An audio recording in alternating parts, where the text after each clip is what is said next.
think I had which I had. yeah. I don't think I ever had the blueberry one. I had the Graphite.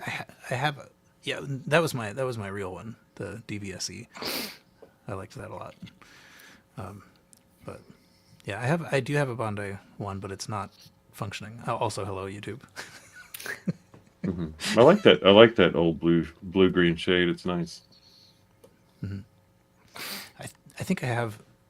I'm not sure that I have the keyboard that goes with it. It's possible that I have like a Bondi Blue iMac and a blueberry keyboard, which is not Oh my gosh. ideal. Life is terrible. How do you live like that? Yep. You have the blueberry puck mouse, or is it Bondi? I do have one of those, and it's so sticky. It's really unpleasant. Like I have to figure out some way to because I don't think it's like old grime. I think it's actually just like The it's plastic decomposing. Yeah. exactly. I didn't think that the puck mouse could get worse, but sticky puck mouse is Yeah. definitely worse. That's a bad band name. I was just going to say starting- also a band. Sticky puck They're mouse. starting to melt now. You say? Sticky puck mouse open 9 minutes of nonsense. I guess they're starting to melt now. I missed that. Yeah. Yeah, there's or- some type of plastic. I think it's the butyl family of plastics. They all break down like on the 15-year mark, like clockwork. And Yeah. My Newton is melting. the feed on disk drives. The center airbag cover on my last car was that rubber, and right at the 15-year mark, it turned into goo, like clockwork. It's amazing. It's like why is anybody using that stuff? It's so terrible. It feels nice when it's new, I guess that's why they do it, but it's terrible. Mm-hmm. All right. I guess we could go. Just see how it goes. Everyone sort of ready to commence. Yeah. Yeah. It's incredible how many eBay items you have on this list, Paul. Yeah, I'll fix that in post. Exactly. I will choose some, and not all like 35 of them or whatever it is. It's Only incredible how many- 22. I think you only have 22. That's the title of Paul's memoir. It's incredible how many eBay items you have. Mm-hmm. Paul Hegstrom story. Right. The little meme of the fortune teller. Yeah. Jesus, that's a lot of eBay items. eBay items. Yeah. All right, I'm ready. Okay. It's February 23rd, 2025, and welcome to episode 284 of the Retrocomputing Roundtable. The RCR is a podcast about retrocomputer news, nostalgia, collecting, melting mice, loud keyboards, and other such things. I am Paul Hagstrom, near Boston. I am joined today by three retrocomputing enthusiasts, the first of whom is Quinn. Dunkey, in an undisclosed mountain region in British Columbia. How are you? Hello, I am excellent. I'm feeling very retro-y, so let's go and do this. All right. Also joining us is Blake Patterson in the DC area. How are you? Doing well. Very cold lately, but today was a 55-degree sunny afternoon. So we're just back from a walk. Nice to get some of that sun. So doing well. Excellent. And also joining us is Kay Savitz. He has listed himself as being from Kay. So from Portland. How are you? I'm good, thank you. I'm more retro-y than Quinn. All right. The Touché. competition has begun. Who wins this episode? I can't even read binary, so I've lost at the beginning. If there's a way to win podcasting, I'm going to. I don't know what it is yet. But Yep. The only winning move is not to play. fair. Yeah, that's fair. All right, good show, everyone. Bye. Yeah. All right. So, as I maybe don't need to keep saying, we've been kind of tracking the years with our episode numbers, and we are on episode 284. So that would make the topic for today the things of 1984. And the list is fairly long of things that happened. Like stuff is pretty busy at this point, so we probably will miss things. So what should we do? I guess one thing that comes to my mind always, just because of like the portion of retrocomputing that I'm in is the introduction of the Macintosh. So this is when the big Super Bowl ad was, and the the whatever paradigm shift. Yeah, whatever one's computing preferences, it's hard to deny that was probably the event of the year. Yeah. And we have a comment in the YouTube chat from Carrington, who is truant. Hello, Carrington. Yeah, Carrington says he skipped because not much happened in 1984. More importantly, for true Apple fans, 1984 was the release of the Apple IIc. Yes, true enough. So take that, Steve Jobs. I guess. Yep. Yeah, the Apple IIc.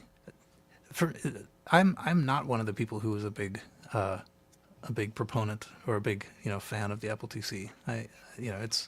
It seemed like I'm not sure exactly. It seemed unserious. It seemed like too mainstream. Oh, you wound me. Oh, good show, everyone. It's been fun. Yeah, no, I get that. Yeah, and then I think that was it definitely had that image, and that was kind of the point of it. It was supposed to be a commercially approachable, friendly machine that you didn't have to think too much about, as opposed to the previous Apple IIs, which were much more of a technical engineering kind of audience. You explicitly could not do anything, internal with the 2C. But I think I just like it because I mean, I never actually owned one in the day. I have one now, but I never did at the time. But I had a friend who had one, and I always coveted it because it's just so pretty. I mean, it's so beautiful to look at. The design of it is so nice. And the keyboard on it is incredible. I mean, it's one of the best keyboards Apple ever made, probably a close second to the 2GS keyboard. And I mean, it really did have everything you needed. That's the thing. It's like we talk about, it had no slots. But I mean, let's be honest, every Apple II user had the same 4 cards in those slots that the 2C came with. I mean, it's got your mouse, it's got your serial ports, it's got your external disk ports. So, I mean, that's what we all had in those slots anyway. And it was a really nice solution for 99% of people, I think. Mm-hmm. And yet people don't say the same thing about the Apple III. Even though it was pretty much the same. I guess technically all those things also applied to the Apple III, but somehow it's different, and I think you know why. You know what it did. See, the 2C could actually run software. Yeah, exactly. Well, there's that. Yeah. Yes, it had a decade of software. Yeah, I mean, it was kind of, I feel like the 2C was a bit of a unicorn, because it was the rare moment in time where you had a computer that was fully and crazily expandable, and yet everybody expanded them in the exact same way. And so this de facto standard developed where everybody put their disk drives in slot 6, and everybody put their printer in slot 2, and everybody put their mouse in slot 4. And so they could literally hard code those defaults in the ROM, and it worked fine, and all software worked with it because everybody was already doing that anyway. So I don't think that would ever happen again. It's kind of crazy that it happened once. Mm-hmm. I think, the 2C for me is that's the biggest memory of 84. I agree about the Mac being the most significant, certainly, and as far as how it influenced, so many things to come. But that was the second computer I ever owned, the 2C. I had the TI that I got in Christmas 1982, and then in May or June of 84, we went and got a 2C at the local computer store. The intention was to get a 2E, and we drove there, but they were out. And so I was well aware of the 2C, having read, the magazines. I'd read everything about it, but and it was intriguing to me. I mean, again, I was like, I guess I was just turned 12, and my parents were willing to purchase the thing. And so while we were there, I decided, the question was, should we get it? I said, okay, well, let's get the 2C instead. And so we did, and I ended up quite liking it. I had it for like a year and a half, and my biggest memories of home computing in the 80s were certainly tied to that Apple IIc. So for me, that's probably the most significant retro computing thing of the 80s for me, because the 2C was such a leap beyond, in my experience, what I was able to do with the TI. Yeah, as far as just a lot of things. That's a whole other discussion. But yeah, so that was, and then I mean later on I ended up getting a 2E a few years later when I was going back to the Apple II just to try something different, and that was cool too. But there was something 2C always had a special place. I have a 2C now, and yeah, it's a nice, it's I don't know, it has a nice feel. So lots of very, very strong, good memories about the 2C for me, certainly. Yeah, I to the extent that I have like kind of a working, Apple, a daily driver kind of Apple II, it is my 2C Plus, which is the one step evolved from this. So it's something that I've become reacquainted with since setting up all my retro computers in the house here.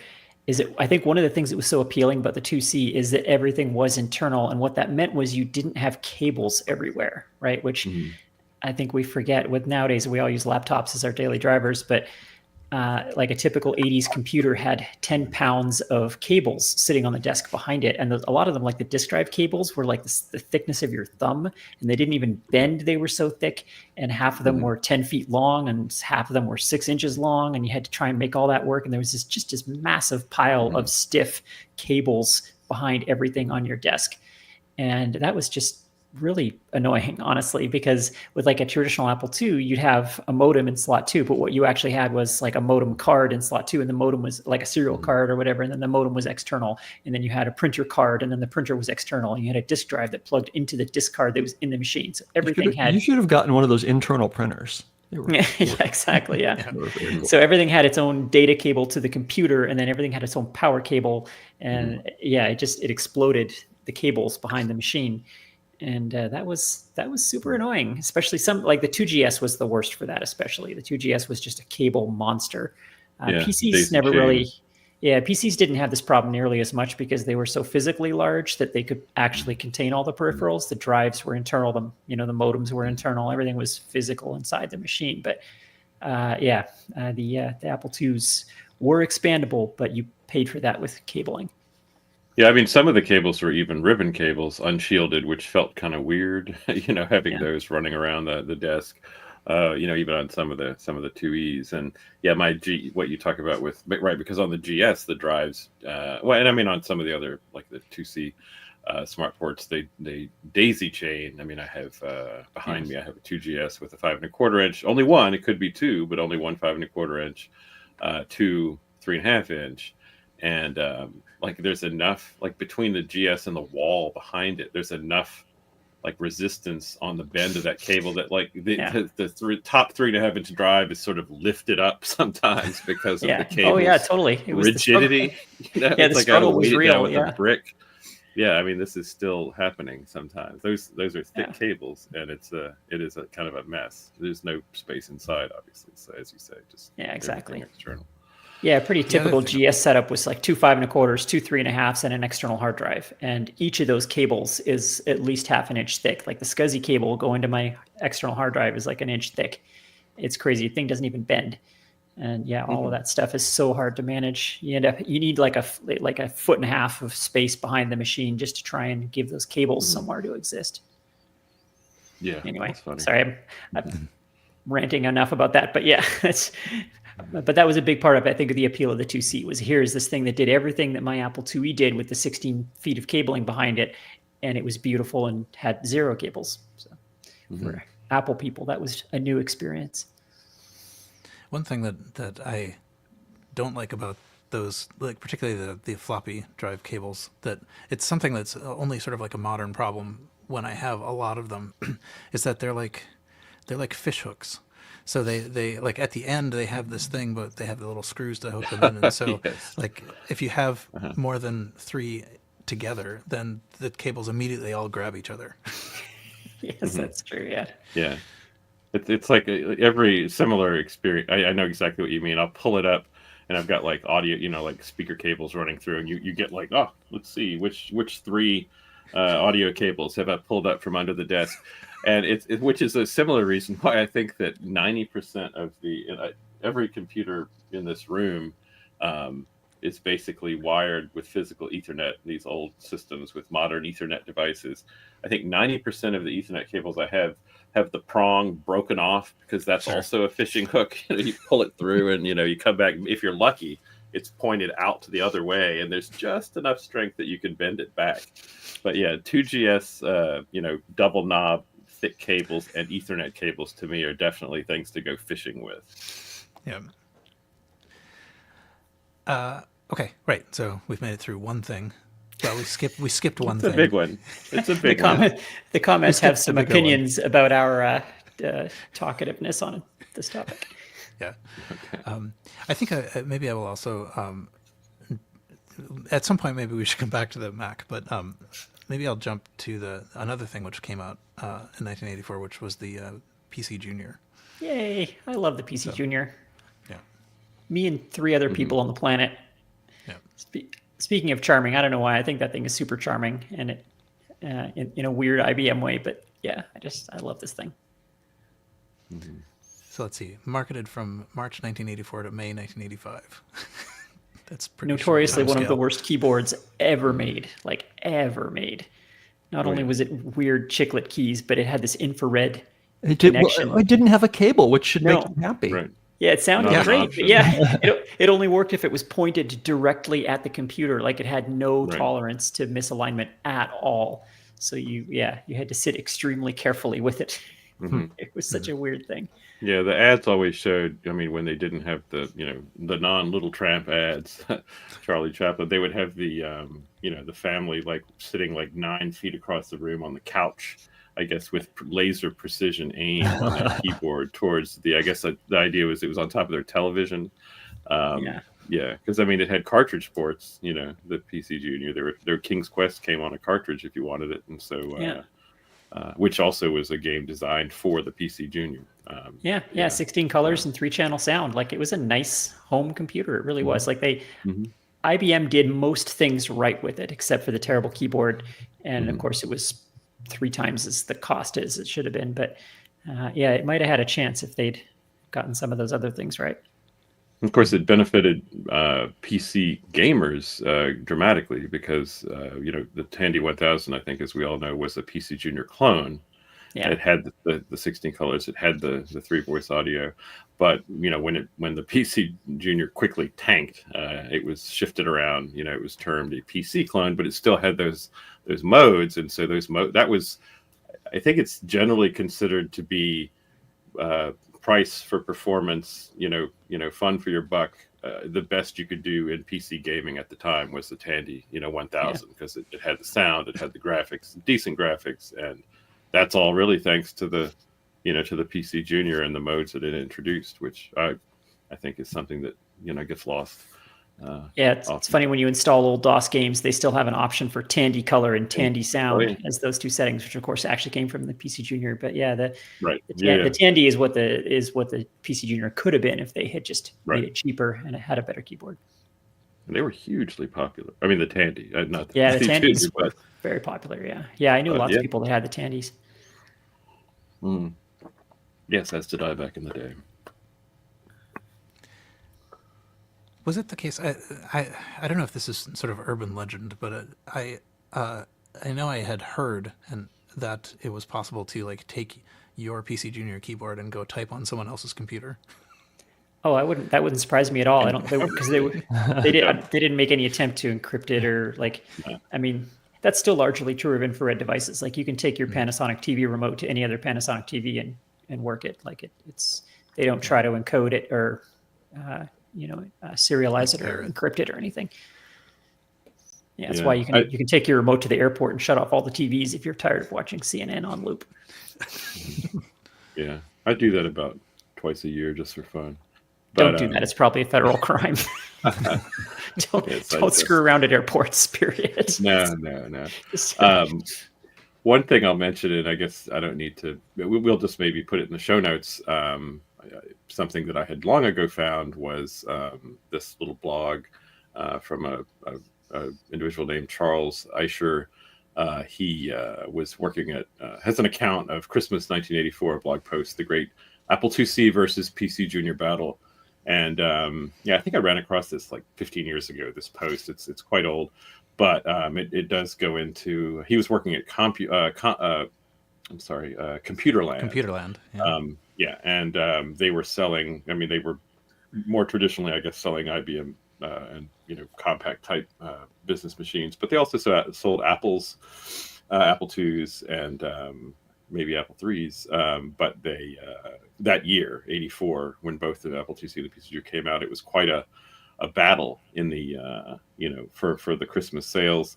And Apple was he goes into some details. Apple would give these pretty good sales performance incentive awards, if you're moving Apple IIcs, and he appreciated that, and was selling a lot of IIcs, and the PC Junior didn't stand quite up, but it's an interesting story because it talks about both sides, and I do recommend giving that a look. It's a nice little piece about Christmas 1984. Yeah, and I'm not sure that I really, until like preparing this, understood that those were the same year. Mm-hmm. Mm-hmm. Yeah, it's funny. I saw that headline. I thought it was satire because I don't remember there being like a great lot of competition between those two machines. But I wasn't running a computer store at the time, so if there was, I wouldn't have known. But it's interesting. I believe the IIc preceded the PC Junior. And the IIc was in April, the launch, and I think a little bit later in the year was the PC Junior, I believe. So it's good to be reminded, like, we're in the middle of this period where new computers were coming out like a couple of times a year, which is kind of crazy now to think about, and not in the sense of, oh, here's a new MacBook Pro that's 11% faster than last year's. This was like, here's a completely new platform that has not existed, and we're releasing it twice a year. Mm-hmm. Mm-hmm. Pretty wild. And it will be completely obsolete, in a year and a half. Yeah, exactly. Yeah. I mean, and like kings were made and kingdoms smashed in a space of 18 months. Like, these new computers would come out and they'd be on the cover of all the magazines, and then next month they're gone. Nobody ever bought them. Right. I think it's might be well known for with my ramblings over various episodes over the past few years. But I during this time, starting in '82, when with that TI, like, it was rare that I would keep a computer more than a year. Like, I would actually keep it, and then I'd see the next new thing, and that next new thing in the magazines would be, and of course you only read about the magazines because there wasn't any internet, and you didn't, you would hear about this thing. Oh, look, I'd never heard of this before, and I would get really excited, and I would put the computer up for sale in the newspaper. And, I actually still have some of the scans of some of those articles that ran in the mid 80s and get the next thing. But like Quinn said, the thing that was so exciting was it would be an entire new ecosystem, like a completely new computer that had new capabilities. I mean, you look at things, we're getting not to get years ahead, but, then like Amigas, Atari STs, and, not to mention the earlier 8-bit, Commodore Atari. Everything was its own ecosystem, so it was super exciting, to move on. But then after about a year, I'd be, oh, look at this! This has this new thing, and that was so much fun. And lucky enough, I was able to work and make some money. My parents helped. I would sell them, so it all worked out, and I was able to have that fun. But that's very, very different than today. It's not like, oh, look, I just had upgraded my my iMac to the new iMac. Or like it's just, I don't know. It's very different, and it's a lot less fun, in my opinion. But of course, those were, I guess, rough days for typical people. These are days that nerds could have a lot of fun, but it didn't feel very mainstream as far as how does someone decide what ecosystem to attach to before a standard dropped. But yeah. Well, the reverse was also true, though, which I think was interesting and very different from today. I mean, I had the same Laser 128EX for 10 years. That was my machine. Okay. And you could never do that today. Like, a MacBook or whatever, it gets 5 years old and nothing runs on it anymore, right? Right. Not just explicitly through obsolescence, which they're doing, with mobile phones and stuff where they make stuff stop running. But like, the software just keeps getting bigger and faster and bigger and faster. But Yeah, the software was pretty static, in the 70s and 80s. You could run the same Apple II for years and years and years, and it still ran all the software just as well in 1990 as it did in 1979. So yeah, that laser got me through most of my grade school. Nice. Yeah. Did we want to talk at all about the Mac? I feel like that is a topic that gets a lot of attention elsewhere, but yeah, it's hard to talk about because what is there to say? Like we all know, the commercial, the 1984, yada yada. The big the invention of the keynote speech with the black turtleneck. Like it's just I feel like. I mean, I guess first consumer system with a graphical user interface, and that's pretty notable. And I guess people, that's fairly known, I guess. I mean, part of me, maybe this is being cynical, but part of me feels like the Mac launch has been made into a bigger deal retroactively than it was at the time. Because when the thing came out, it was so unbelievably expensive and nobody bought them really. I mean, a few math professors bought them, but like, I don't know, they didn't sell very well at all. I mean, we all know, as Apple people, we all know the Apple II kept Apple afloat for another like 7 years or something after the Mac was launched because they couldn't make any money on the things. So I don't. I feel like but because history turned out the way it did, now people look back at this launch and we're like, oh, it was the biggest event in computing history or whatever, because it turned out okay. But I mean, it wouldn't have if a lot of other things hadn't gone a certain way. Yeah, that was my computer number 3 after the Apple IIc number 2 was the original Macintosh. Because it's worth saying that the first 128K Mac, which is what was launched this year, was very difficult to use. Like it was so slow, and it was, that single floppy drive. I don't know if anybody's ever actually used one of these things, but you're swapping floppy disks about every 8 seconds, no matter what you do. And I mean, it took 3 minutes to boot it. And I mean, it was just very, very slow, even compared to its contemporaries, like the Amiga or like even a 2E running Geos. Like it was a worse experience than a lot of contemporary machines at the time. So I don't know. It's kind of a miracle that the thing survived, considering what a rough start it should have had. Yeah. I will say that I had that Mac for the reasons that you just described. I had the Mac it was I think September 85, and I had it for about a month, and then we returned it, and I bought an Amiga when it launched. So I only had that 128K Mac with 1 disk drive for about 3 weeks. Here's my problem with the commercial. The woman runs into the auditorium, and she spins her giant hammer, and she launches it at the screen. The jackbooted thugs are running up behind her. They're on her tail, and the hammer flies through the air and smashes the screen, and then it cuts away, and 1984 will not be like 1984. Blah blah. What happened to the woman? The bad guys were like right behind her. Did they catch her and beat her? Is she dead? Did she get away? I assume she was killed. Did she die for saving us all with the Macintosh? I want to know what happens next. Yeah. Well, and if the thugs were going at PC speeds and the resistance was going at Mac speeds, they would have no trouble catching them. Yeah, she would have got away, but she had to switch floppy disks 17 times. Yeah, I guess the assumption is that she started a revolution and she woke up all the people, and then they rose up against the overlord or whatever, right. Which, given today's Apple, is hilariously ironic. But it's a very weirdly high concept ad, which was a thing in the 80s. One of the commenters said, I couldn't tell what they were trying to sell. But you have to put it in the context of the time. In the 80s, marketing agencies were all doing these weird high concept ads. And that one was definitely one of the weirdest and highest concepts. Because trying to paint IBM as an overlord that was a pretty tough sell, I think, at the time, because IBM was not big in the home computer space. The clones were PC clones, but that wasn't IBM's fault. Honestly, IBM was pretty much failing in the home computer market. So, and everybody at home had Commodores and Ataris and Apple IIs. So, yeah, I don't know. They tried to create a villain that I don't think necessarily worked.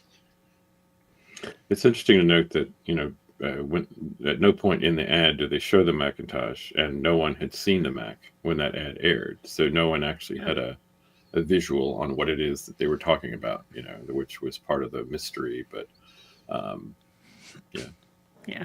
Again, it was sort of the start of marketing as exercises in branding and lifestyle, as opposed to actually just showing you a product and telling you what's good about it. It was like Nike doesn't sell shoes; they sell a logo and a feeling, right? And now everything is that. So we're used to it. But at the time, that was kind of the start of it. I was, let's see, must have been 13 when this came out. In the paper, there used to be a thing called newspapers, and they would print out yesterday's news and deliver it to you. Right. And in the paper that morning, there was an ad that I saw, and it said, "Whatever you do, don't go to the bathroom during the fourth quarter," and the little Apple logo.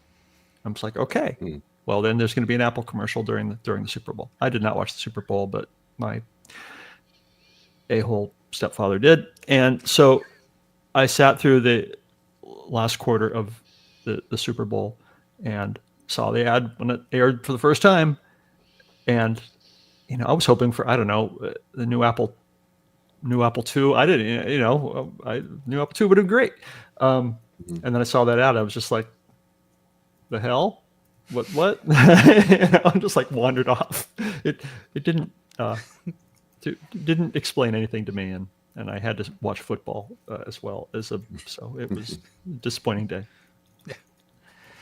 And in the comments end of the line, Joel noted that they actually played this in 1983 in order to qualify for an award. I think I do remember that. That like they picked some local station somewhere, and then they aired it, at the end of the year in 1983, so it would qualify for awards. But so some people saw a preview. Yeah, I think there was technically they said it aired twice, and supposedly, I mean, it never officially aired any other times than those, I guess. Yeah, I do know that, though. I mean, I guess part of the reason I just wanted to circle back to this was just to trash the thing, because I remember, we got one at school, and I just thought this is ridiculous. You click the menu, you wait 45 seconds for it to draw your options. It just seemed like, my Apple II is just so much better than this. And then, and I think there was a fairly quickly they released the Fat Mac, the 512K, which was not great for the early adopters. So, No. Yeah, the 512. Yeah, the 512 was moderately usable, especially if you had 2 floppy drives. So it started to make sense, but yeah, I think early on you could sort of see the potential of this idea of GUIs and so on. But yeah, it was still it was objectively measurably worse in every way. It was like comparing a Newton to a paper agenda. Like you could see the idea of the Newton and how it might be better if it didn't suck in every measurable objective way. The paper agenda was just easier, faster, more flexible, didn't have to charge batteries, understood your handwriting every time. But then the Mac was very much the same way. Like it was currently objectively worse in every way than everything current, but you could kind of see where it was going. I mean, the first cars were worse than horses too. Like that's how every technology revolution goes, right?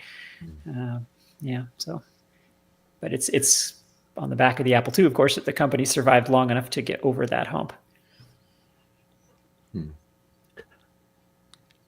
I'm not trying to go down another fork in the road on this one, but I was super enamored by its high resolution, and I guess I was really wowed by it. It was slow, but I found it like the pamphlets.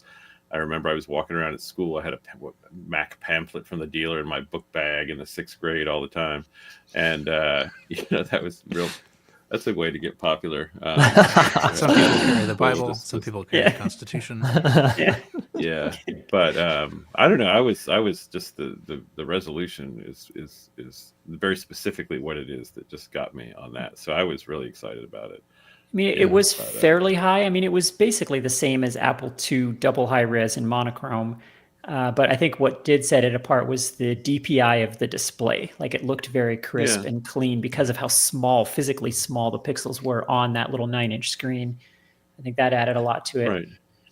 Yeah. But I mean, you also have to remember, like, the 2C came out, in April. This was announced in January the same year. I mean, I don't think we saw much, monochrome double high res, until after the 2C. And if I remember, I don't. Yeah, You know, not that so- anyone ever used that mode on the Apple II, but just that, Right. that it did exist. Yeah.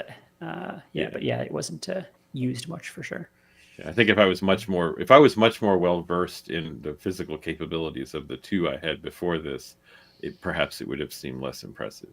But yeah, I was.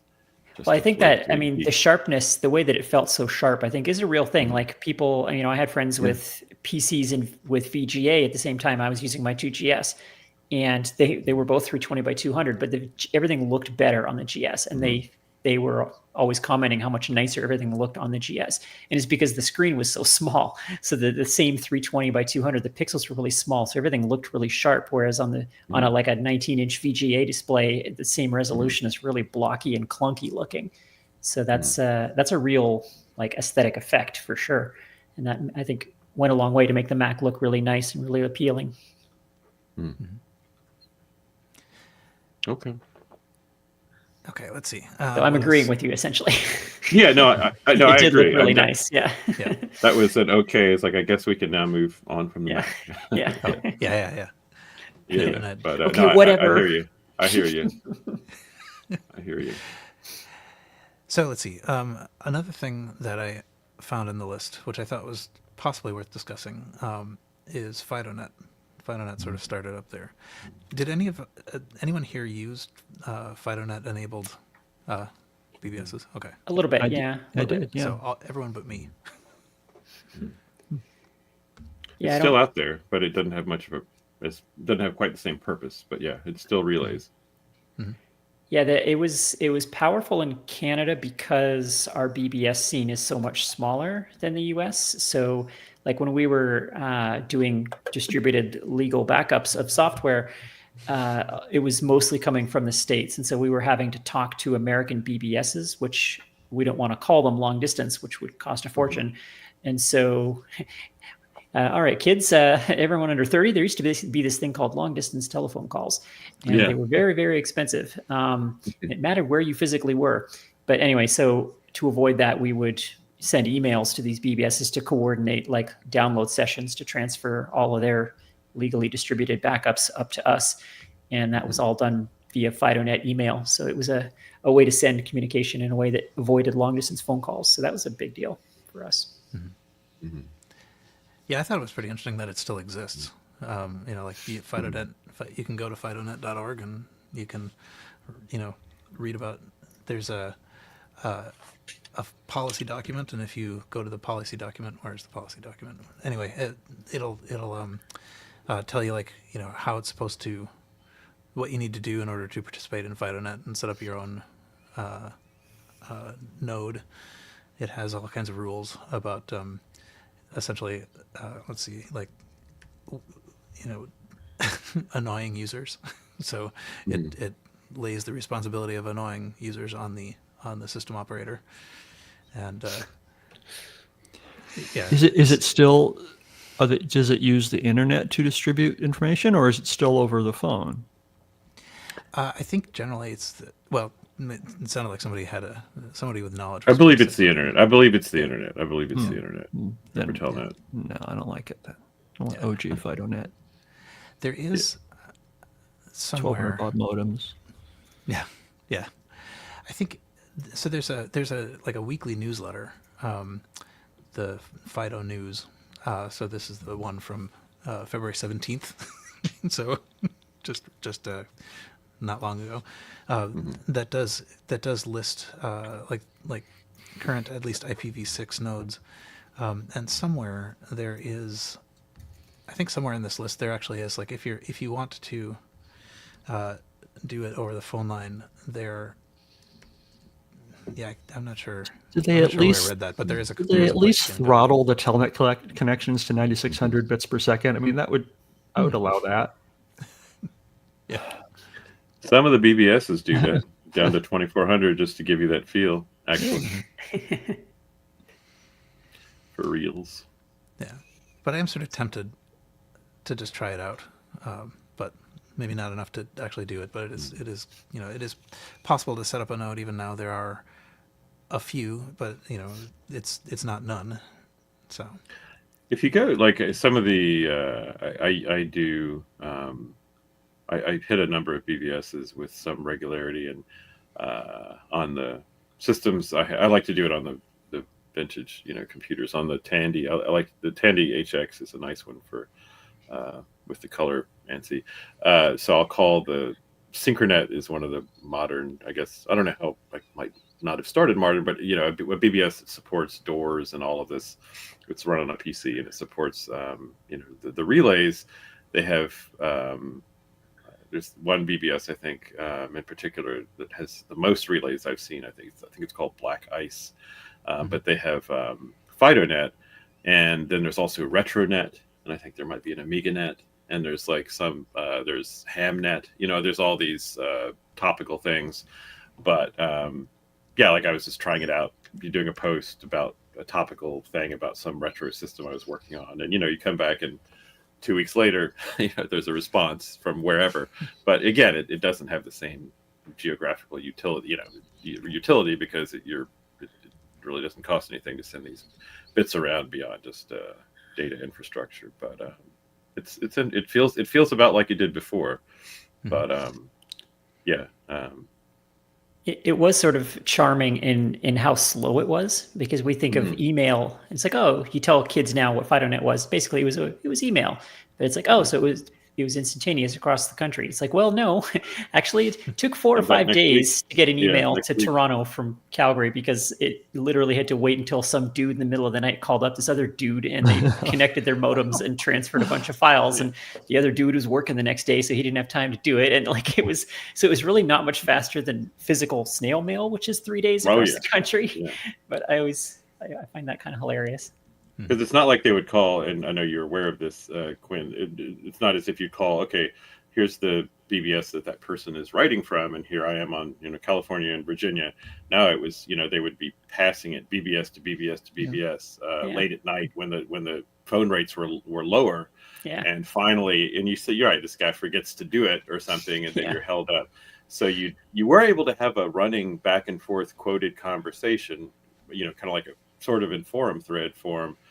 And it was nice I remember looking forward to getting that response, because sometimes you really get into an interesting, geeky discussion, and it was something to look forward to. And here it is. Now I'll respond. But you come back next week. And at the time it felt fast enough. It's just because we didn't have anything to compare it to. Nothing but it's funny. It to. It's funny to look back at it now and realize it was actually about the same speed as physical mail. Yeah, indeed. I did find the place that I saw the phone numbers. So if you go to the Zone 1, which is North America, sort of page, it gives you two phone numbers, one in Canada and one in the US, that you can call in. And then all the rest are internet transport. So anyway, So if you're still interested. Oh, and actually this reminded me, there's one other thing that I wanted to I don't know if you caught that, but yes. So this is at jcs.org. It's Joshua Stein, who has written a multi-user BBS server for the classic Mac OS, and I think we've talked about other stuff. I don't think it was this that we talked about, but we talked about other stuff from Joshua. But so this is FidoNet capable. So if you wanted to run like a FidoNet node on your classic Mac, you can run subtext. It's reached version 4 as of about a year ago. So it's pretty cool. Also, the other thing that's cool about this site, which did come up I think when we recorded before, but if you let this sit long enough, then the site just goes into a flying toaster screensaver, which is pretty excellent. Okay, let's see. what else should we talk about? I think maybe the one other thing in the list that I had that I think might be worth talking about is the LaserJet. So that was also 1984, the first sort of like consumer laser printer. That was a big deal. I mean, a lot of historians have said that the laser printer is what saved the Macintosh, because it made the Macintosh make sense. Like, oh, here's a thing with an Apple laser writer and a Macintosh. Here is now a thing that a business can buy that does something they can't do any other way, which was desktop publishing. And yeah, absolutely revolutionized publishing from homegrown newsletters to newspapers to magazines. I mean, laser printers changed everything in publishing for the better. Mm-hmm. Yeah, because I mean, we were basically doing paste up, right, for the previous 100 years. Like, publishing hadn't changed appreciably at all until this moment. And right. Yeah. Okay. I guess, I mean, so it had a lot of impact, and yet we have nothing, not a long stuff, not a lot to say about it, but yeah, I don't know when the first, I mean, you know, I still found them way too expensive for any like personal use. You know, like I was using my image writer too, you know, till the mid 90s. But I think I purchased my first laser printer only about 5 years ago. I mean, it was inkjet or inkjet for years in the modern, you know, way. You know, that people use inkjets, but yeah, it just became so cheap, and it's funny, you buy one, and even with the little dinky toner that comes in it now, I mean, basically you might never have to replace it. They're so inexpensive. But did you see, and if you mentioned it, I apologize, what the original retail price was for that LaserJet? Did you mention that? I didn't, but it's HP actually has a page on its own site. It says QuickTime 5 required, but $3,500. Yeah, $3,500. You should have upgraded before the show. Yeah. And the Apple laser writer was just a rebranded one of these, wasn't it? Yeah, it was Apple. Canon made it. Was it a Canon? Right. Okay, like Apple didn't make laser printers; they were rebranded. No, it was a Somebody Canon else's. Okay. Yeah.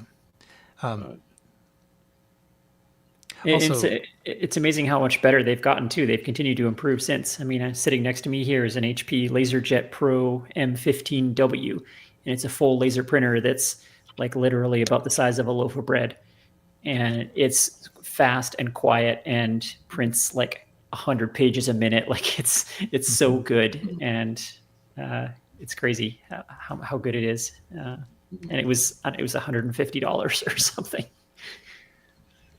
Yeah, the first laser, I mean, Apple's, I know the laser writer, Apple, you know, brought it to high relief laser printing technology, even though they didn't create it, paired with the Mac. But yeah, the CPU in that first one was 50% fast. Same CPU, 68,000, but 50% faster than in the Mac you're using it with. You know, it's interesting. 12 megahertz. And it had more RAM than the Mac you were probably using it with. So it's just interesting. Does anyone know where and how PostScript overlaps with the first laser printers? Because they had monstrous computing power in them later to process PostScript, because it's such a complicated layout language. But did they have that from the beginning, or did these first laser printers do something else? I don't actually know. I know the laser writer, it had that 12 megahertz, 68,000. It was doing its own rendering in the printer. I think PostScript would come from the computer. And then later, there were the first batch of really lower priced laser printers, as I recall, some years later, were offloading that onto the computer, and they were sending over the pre-rendered, but sort of was a different level of bottleneck. But yeah, the first laser writer did its own calculations. I'm almost certain. Well, yeah, they all did until I thought they all still did, actually. I thought printers were still getting sent PostScript, but maybe that's not true. Maybe they are. I know there were some that were cost reduced because it was done in software on the computer. Maybe, I could maybe it believe that, swung yeah. back. Maybe it swung back because I'm sure a Raspberry Pi could, crank out, lightning fast. And Yeah, but no, that makes sense. I mean, that also would explain why I had to install like a 50 megabyte driver at some point for this printer, because it's not doing its own processing. Yeah, in the comments, Will mentioned that HP had PCL, and I do remember the fighting between PostScript and PCL. Okay, that makes sense. Yeah, I feel like PostScript came along a little bit later because it was a response to the proliferation of laser printing and desktop publishing in general, and the need to standardize a display language.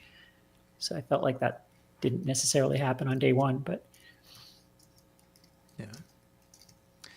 Just backing up a little bit in the comments. Who mentioned this? Somebody mentioned, Super Grover mentioned that the BBS documentary that Jason Scott made has a chunk on FidoNet that's yes, interesting and covers a fair amount of drama. Yeah, yeah. So, and I think all of that stuff, if I'm not mistaken, that's all available now. Like the BBS documentary is legitimately watchable on YouTube and Internet Archive and so forth. So. And what's great about his documentary is that it's about the people, right? Like we talk a lot about the technology, but I mean, that stuff was really about the people, and BBSs and all the stuff was just so full of ridiculous drama, people who didn't like each other and feuds and so on, that disrupted a lot of the commerce and communication and so on. Like someone wouldn't upload their FidoNet to someone else because he didn't like that guy or whatever. And so I think, got to remember that there's people in the middle of all this. It's not just about the technology. Mm-hmm. And people are dumb. In the policy document, there is like a whole section on past adjudications. That sort of goes through 10.3.6 is the case of the sysop twit. A patron of various local nodes had been roundly recognized by all sysops as a twit. The user obtained his own system, became a sysop, and applied for a node number. The network coordinator denied the request. No appeals were made. But so this is just like I don't know, the sort of thing you can expect if you are a twit. It's funny that we're now dealing with online toxicity at a global geopolitical scale, but it's like we all saw it coming. Like BBSs were riddled with this stuff. Usenet was riddled with this stuff. Like it was always there. Now it just keeps getting bigger and bigger. But if someone had listened to us about how bad BBSs got back in the day, maybe you would be in better shape now. Okay. Is there anything else that anyone wants to? There are a couple other things in this list, but I think that that we've probably done 1984 a good enough service.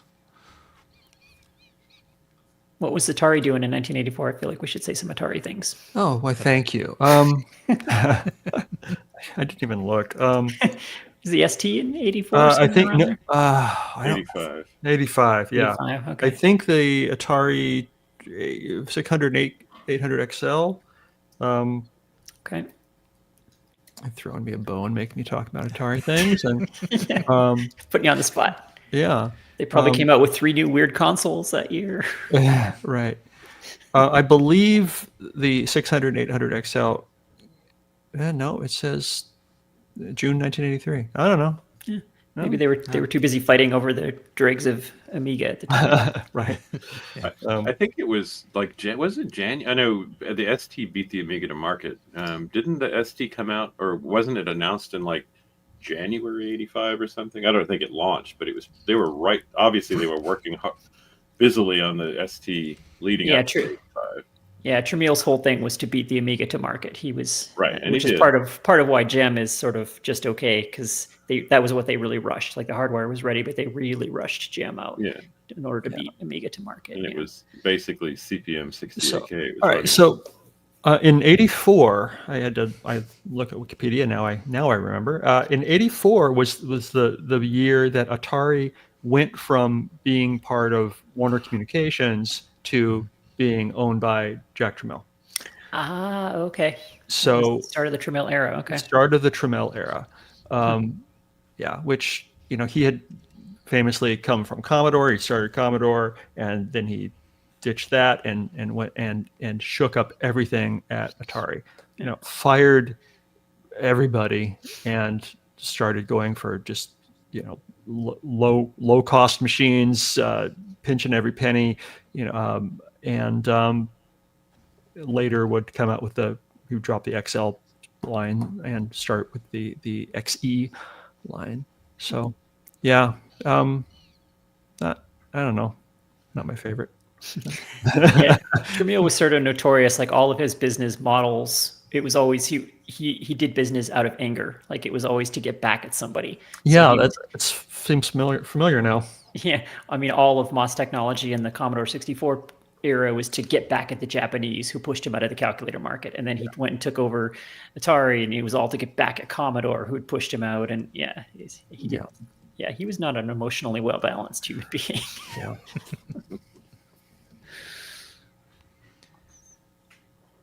Okay. Yeah, maybe we can go. There's a couple of maybe just quick listener feedback things that I would mention. So we got, let's see, Tony wrote to just point out that the Computer History Museum has published a little discussion with Bill Atkinson on the Lisa source code. This was recorded a couple of years ago, December 2022.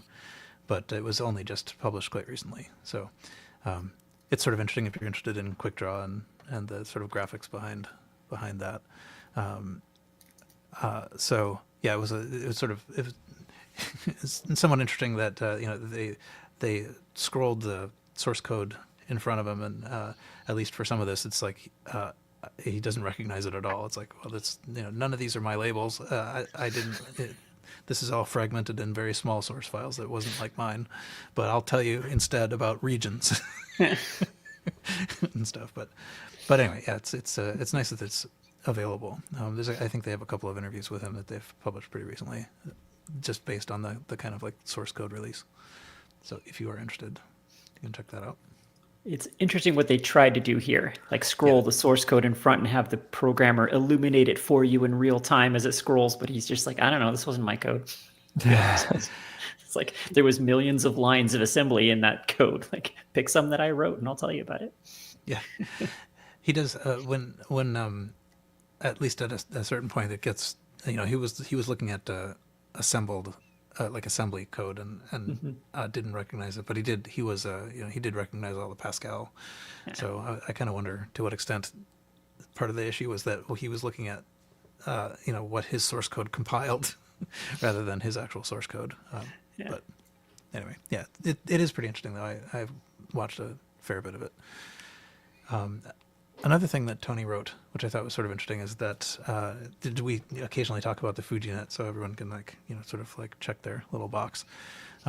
But apparently, I didn't know this until now. Kay probably knew this quite well, but originally it was called the Atari Wi-Fi, and this was suggested that this was a poor choice given the litigiousness of Atari.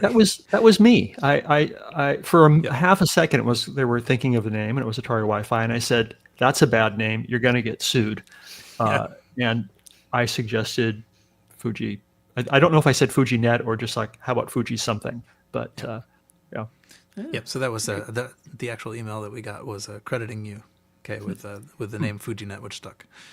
So that's an excellent claim to fame. It's a very good name. It's very catchy. Yeah. Thank you. And it's nice now that it's grown to absorb all platforms as the peripheral of all peripherals. The name is sort of generic enough that you don't think about, why am I running this Atari Wi-Fi in my Apple II? Right. No. Yeah. I played with mine yesterday. I was testing something that Tom Cherry Holmes had set up. There's a giant collection of Atari games called HomeSoft. I'm sure there's something equal in the Apple II world, but it's just somebody made a collection of all the games and made sure they all work and made it. And now you can use your FujiNet to connect to this really pretty menu. It's basically all of the HomeSoft games. You can just type part of a name, Invader or Pac-Man or whatever it is, and it shows you everything that matches of the thousands and thousands, and then you click it and you're playing the game. And it's just like this instant, zero effort way using a FujiNet to have access to the entire library ever created. So it streams the game into your machine somehow? Your machine then downloads the disk image of the game from the internet. That's really cool. Yeah. So there's a library out there somewhere, and then you pick the one you want. It sends the game. The interesting thing that Tom told me is when you're looking at this HomeSoft selection menu, it is actually not sending like the list of games to be sorted locally. It's actually sending the screen data. I just thought that was an interesting choice. Yeah, your computer is just a terminal. It's just like sending a screenshot or whatever. So I thought that was really pretty cool. Excellent. Yeah, I have a couple of the devices, and I've mostly tested them to the extent that I can load Total Replay, which I have 9 other ways to do. But right. At some point, I will really do something with this. Does FujiNet exist for the Commodore 64?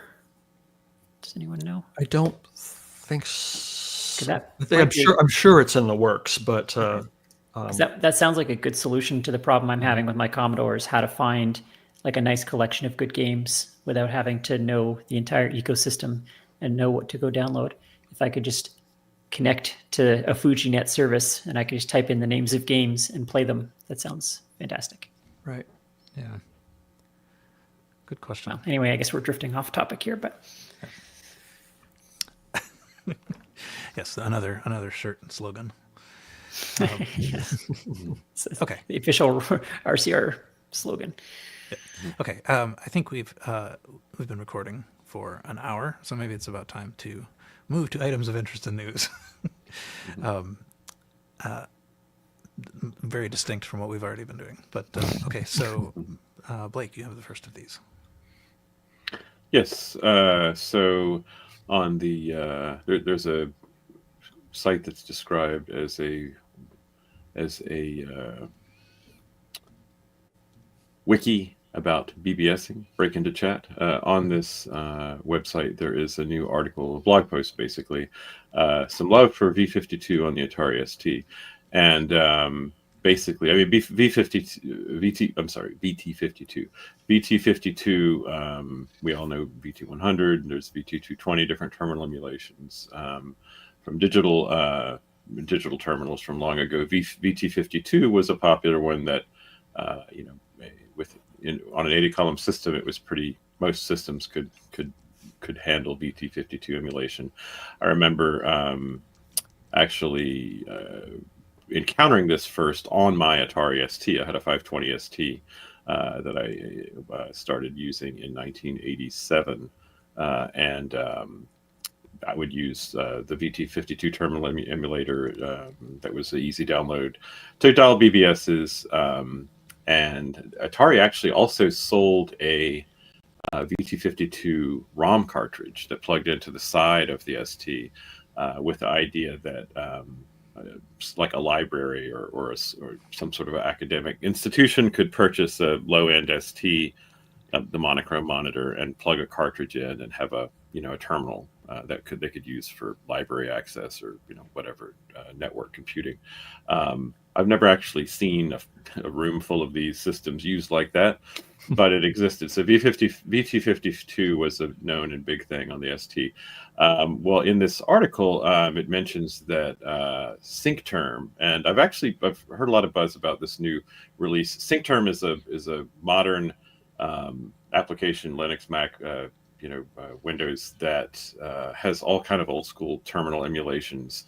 It has VT100, VT52 now, but also it has ATASCII, for the Atari, PETSCII, that sort of thing. Other interesting sort of proprietary emulations.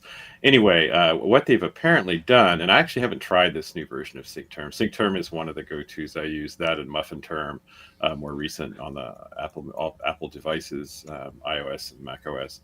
But SyncTerm, they've added a VT52 mode, and I'm not sure if they had, if this is the first VT52 mode or if this SKU that they've done is what makes it unique. But it has been framed as an Atari ST VT52 emulator, and would be what I was familiar with back in the day, which is the ST had its palette of four colors in the 80 column mode, and typically it was red, white, black, and green. ST users probably remember this, dialing into BBSs. And the article goes into not just dialing up BBSs. There's some videos showing the SyncTerm running this. But finding and demonstrating BBSs that actually have some VT52 animation. It's sort of like ANSI animation. Apple had the ProTerm special for the on the Apple IIs, but you could do like menu systems, as you can do with ANSI BBSs. But you could do animated menus. You could do some animation. You could have placement of characters in a way that was sort of fanciful little effects, screen effects. And so the article goes into showing the usage of this new mode in SyncTerm on some various boards. I believe that some of the demonstrated examples were created for the purpose of this demo, but it's interesting. It speaks to me because the palette, and that's part of this, is the ST palette on this mode in SyncTerm. It brings back a lot of memories because those four colors, I'd see them, every day when I would log on. And I'd never encountered back then any of these animation effects or any of these sort of special effects, which would have been, rather cool dialing up ST BBSs locally. We did have a couple actually where I grew up that were not long distance, but as Quinn said, you had to pay if it was long distance. But anyway, I thought it was an interesting article, and it probably will not be of a lot of interest if you didn't have that early ST memory, because it feels kind of like I'm sitting back in front of that 520 ST. But it's a nice little piece if you're into BBSing and you have some nostalgia for BBSing, or in particular the ST. So thought that was an interesting little thing I ran across. Cool. Yep, that's about that. Yeah, and I've definitely never seen an actual VT52. That was VT 102. I think might have been the one that I used first. But though I had the shell of a VT50 in my possession. Actually, I think I still do because I was holding on to it for somebody. But whatever. I think we had the local library where I grew up, and I would use it in middle school. I think it had VT220 terminals, but yeah, the VT52 is kind of a chunky, kind of a hardy-looking system. I've never seen one in real life, certainly. But yep. All right. So that's my piece for the episode. Okay. Okay. Yours is next. Jason, Scott, and I have been digitizing and uploading a bunch of Xerox PARC videos sent to us from old timers who used to work there. And it's in a collection in an archive. And just the other day, by we, I mean Jason, uploaded a video called Playing with Toy Interfaces, which is a talk given by Rich Gold, who famously to us was the creator of Little Computer People. He also worked for Mattel, and he gives this hour-long talk at Xerox PARC in September 1990 about interfaces of toys and games. And it's fascinating. He gives a little demonstration of Little Computer People. He gives a little demonstration of the see and say, the Fisher Price, you pull the tab and it said, this is a duck or whatever. He said that he says that in the talk that Xerox PARC was famous for inventing the point and click interface, and the CNC was the point and pull the string interface. He also demonstrates the Nintendo Power Glove, which he was instrumental in I don't know if he created it or marketed it, but he gives a demo of that. And he shows this weird handheld device that you'd play with Wheel of Fortune on the television. And it had a little keyboard. You could like type what you thought the answer was, and somehow it interacted with the game. It's that weird blue device he's holding now. It is a very good talk, and Little Computer People begat The Sims. So Cool. Anyway, that's on Internet Archive, and you can watch it. Cool. Thanks. Yeah, I don't think I would have come across this had you not brought it up. So thank you for bringing it up. Yeah, I want to watch this because I want to know more about this Wheel of Fortune thing. Yeah. In my day job, I worked on the Wheel of Fortune, the official Wheel of Fortune game for 10 years, and so my whole life was Wheel of Fortune for a long time, and I had never heard of this device. So this is super interesting. It's really interesting. Yeah. Oh, God. Oh, I just had flashbacks to the last 10 years of my life. That pun never got old. It's sort of like Family Guy. Like you say it enough, it comes around to being funny again. So it was not funny for like the middle 4 years, and then we all started doing it again in the second half of the decade. Takes a lot of saying, I guess. Yeah. Good times. all right. Let's see. I guess I am next. So let's see. Where is my thing here?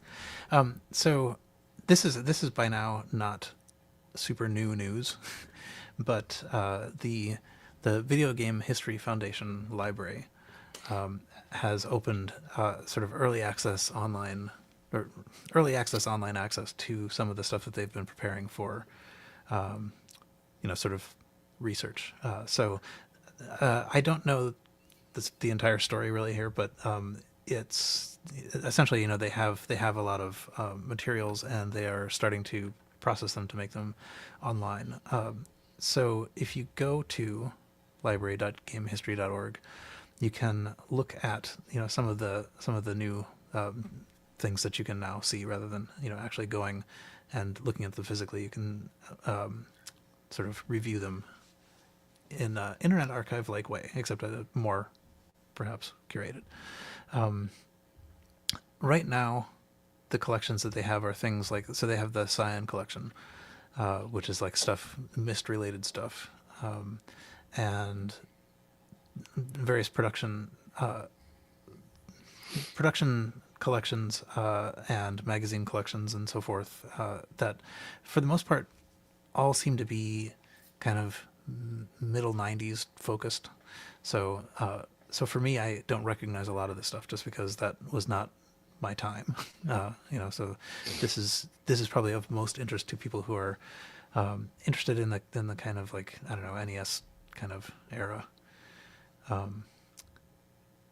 But at any rate, it's nice that they're doing this, because they do have things that other people don't.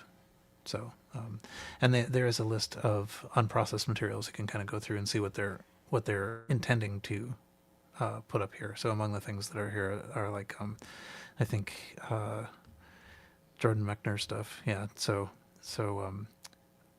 cassette tapes. It says cassette tapes. When I first read this, I assumed that meant audio, but that doesn't make much sense. They're probably videotapes that they will, that they got. I think via Digital Eclipse, who did the Karateka documentary. But anyway, has anyone kind of like looked through this at all? No, I have not. Mm-hmm. No. I don't know the Video Game History Museum ecosystem. So this I think is, this is a distinct entity from like the Strong Museum of Play, right? And I don't know how many such museums there are and how people decide which museum their stuff goes to. It does seem like there is a lot of stuff here, and it would be very interesting to be able to look at it. And maybe it would spark interest in other museums to do the same thing. I can speak to that a little bit. The answer is there are like thousands of them. Like everybody and their dog is trying to start a video game history museum. It's 99% like 8-bit Nintendo stuff, because that's what those of us of an age to start a museum right now have nostalgia for. So there's a lot of that. There's less of like the 8-bit computing stuff, but yeah, there are so many of them. Most of them are just sort of fly by night. Someone with a really big collection who decides they're a museum because they have so much crap. So there's a lot of that. Not a lot of people who take actual archival and documentation seriously. I think that's why things like Internet Archive are so important, because those are, professionals who know what they're doing, who are taking this seriously. Just because you have a lot of crap doesn't make you a museum. But it's hard to know who to send your stuff to, for sure. Because even reputable places, like we all know what happened with the Living Computer Museum, where that was a reputable private museum run by people who knew what they were doing and taking it seriously, but it was private. And so one day the funding just disappeared and the whole thing just disappeared. So I think all of these, mysteriously funded private museums, even if they seem really legit, who knows, they might just go away tomorrow. So I think I would be careful about sending rare or special things to one of these. Yeah. Tricky. That's why we need still, we need public funding for things like this, because public funding doesn't just go away.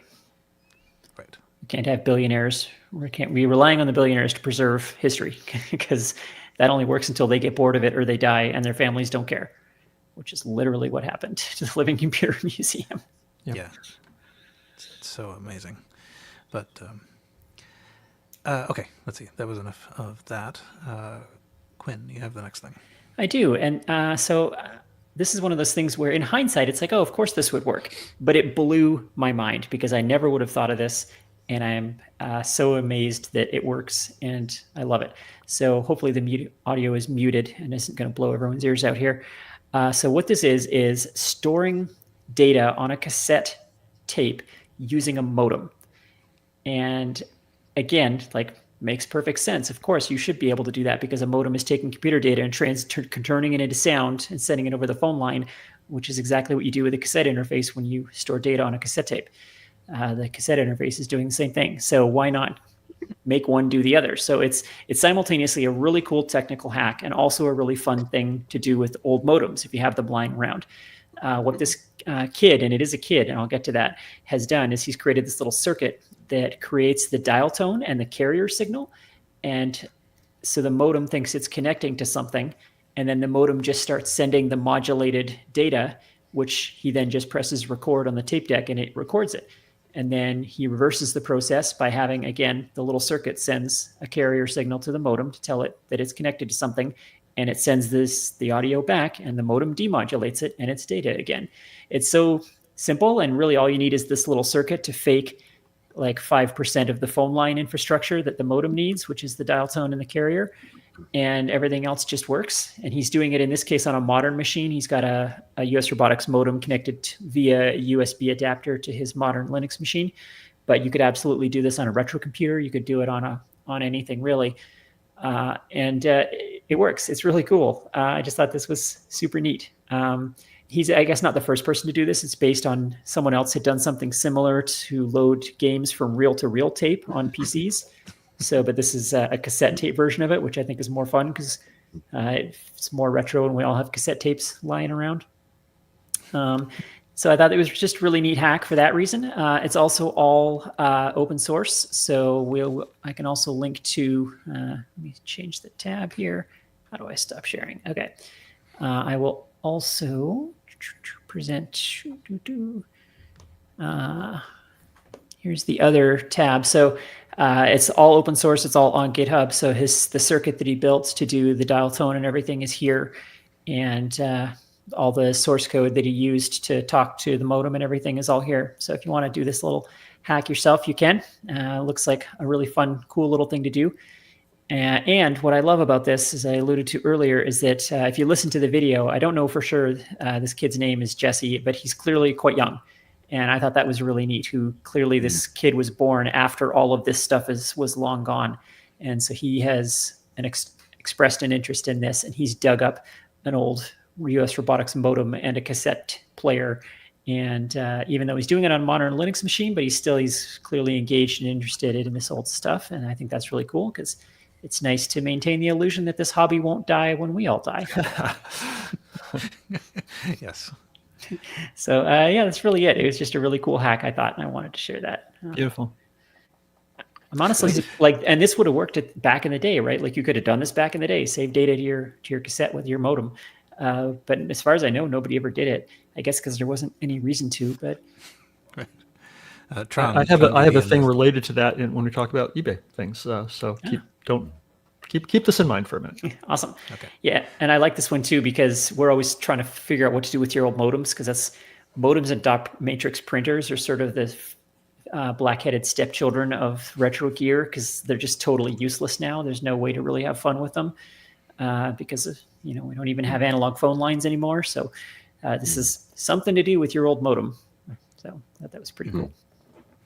Yeah, Tron DD in the chat says you could mail the tapes to speed up FidoNet data transfer. Exactly.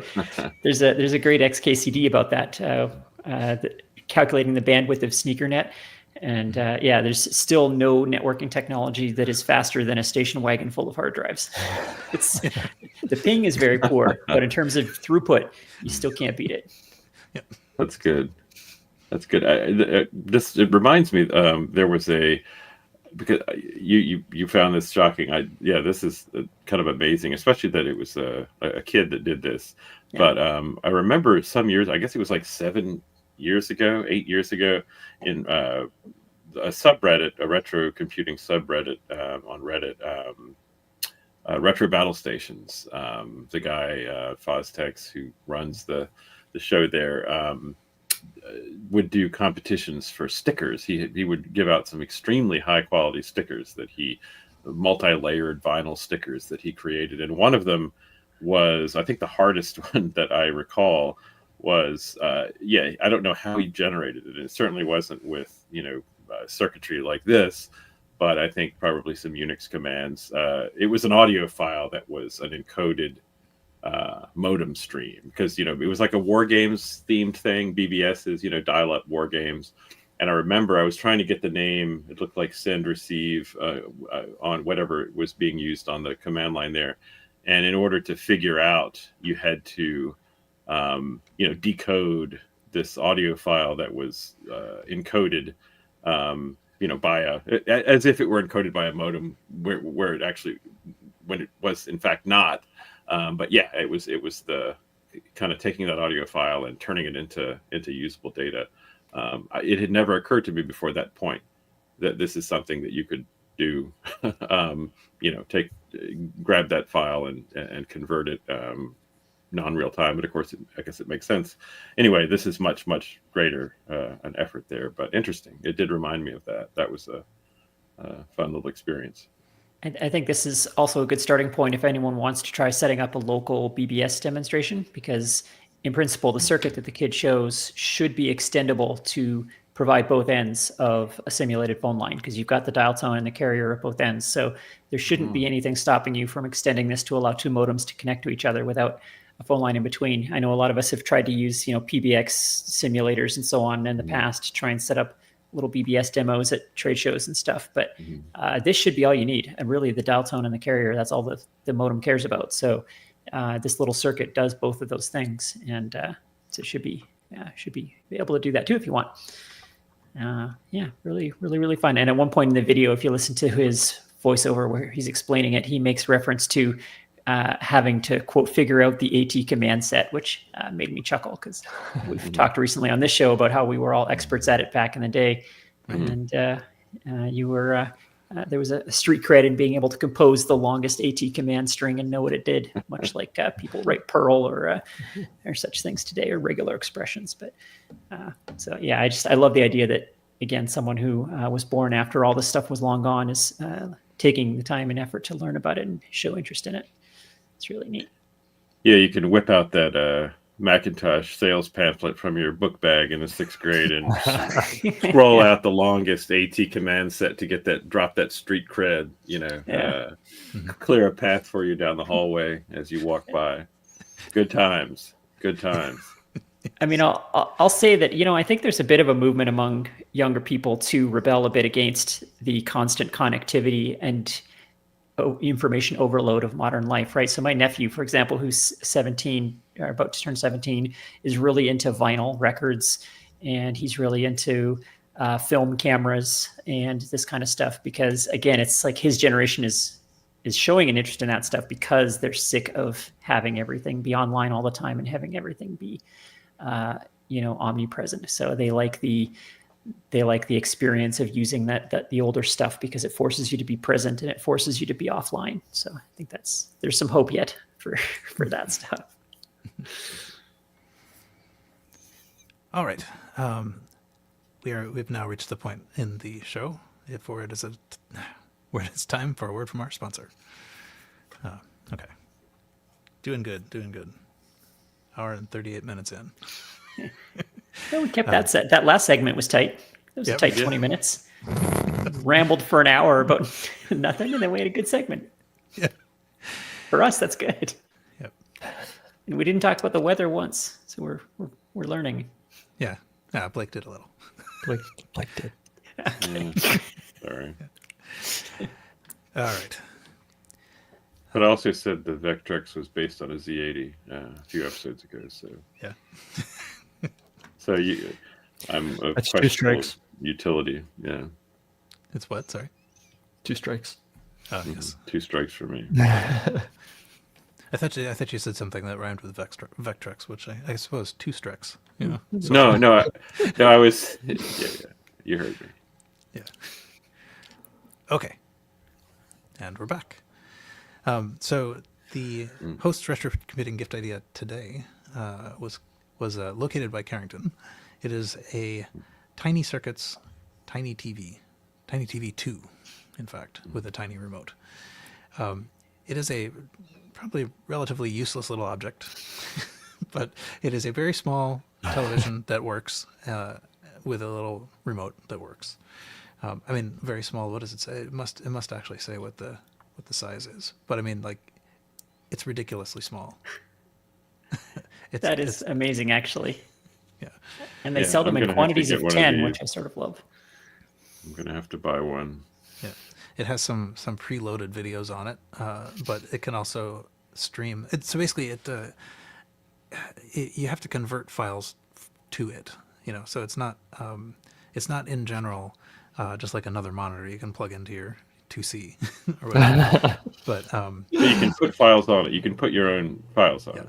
yeah, and I think you can also stream videos, using a sort of streamer program to it over USB-C.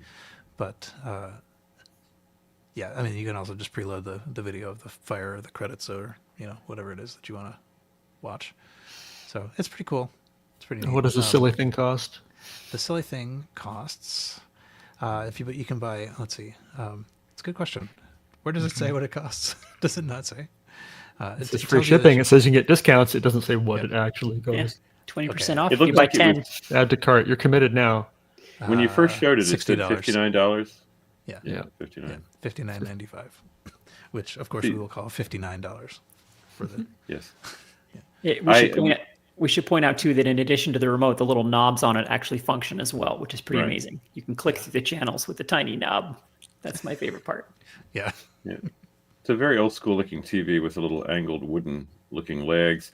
I think, see, for me, this would be awesome to buy a 10-pack of those that Quinn mentioned and put only one video on it. We just rewatched The Ring the other night. And if you could simply put The Ring video on this and just leave it somewhere.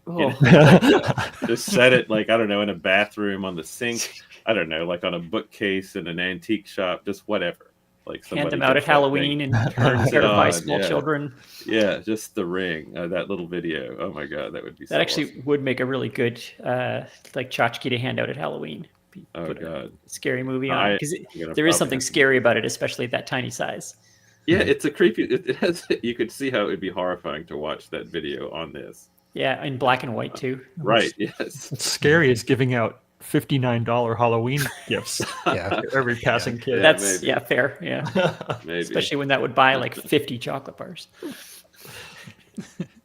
So yeah, this is at tinycircuits.com. They also have a couple of other tiny things. There's a tiny violin, a tiny arcade kit. But I don't know. I'm not sure exactly how the tiny violin fits in, but not only does it is a tiny violin, but it somehow uses a battery. So I don't know what it does. But anyway, It's the world's check out tiniest tinycircuits.com. violin. Yes. Okay.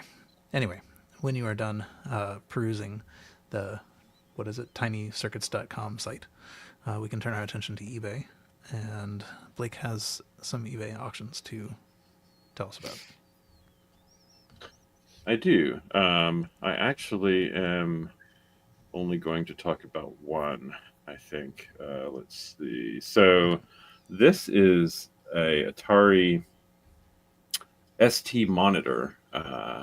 It is an SC1224. Let's see.